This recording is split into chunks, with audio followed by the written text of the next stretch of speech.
હેરાફેરી 3 ફિલ્મને લઈને હવે ખૂબ જ સારા સમાચાર આવી ગયા છે। જેની પણ એનાઉન્સમેન્ટ થઈ છે ત્યારની જ આ ફિલ્મ ઘણા બધા વિવાદોમાં ફસાઈ ગઈ છે। આ ફિલ્મની ઓફિશિયલ એનાઉન્સમેન્ટ થઈ ગઈ હતી, પણ એન્ડ ટાઈમ ઉપર પરેશ રાવલજીએ હેરાફેરી 3 ફિલ્મ છોડી દીધી હતી। તે પછી આ ફિલ્મને લઈને જબરજસ્ત વિવાદ થયો હતો। પરેશ રાવલજીએ રિસેન્ટ એક પોડકાસ્ટમાં જઈને આ ફિલ્મ વિશે વાત કરી હતી, જેમાં તેમણે કહ્યું હતું કે હેરાફેરી 3 ફિલ્મ બનશે અને આ ફિલ્મમાં તેઓ પણ જોવા મળવાના છે। એટલે કે તેમણે કન્ફર્મ કરી દીધું છે કે હેરાફેરી 3 ફિલ્મમાં પરેશ રાવલ ફરી એક વખત જોવા મળશે।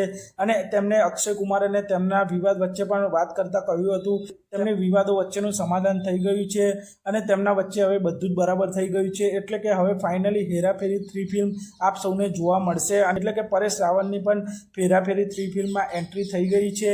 હવે આપ સૌને ફરી એક વખત હેરાફેરી ફિલ્મની આઇકોનિક જોડી એટલે કે પરેશ રાવલ, અક્ષય કુમાર, સુનિલ શેટ્ટીની જોડી પડદા ઉપર જોવા મળશે।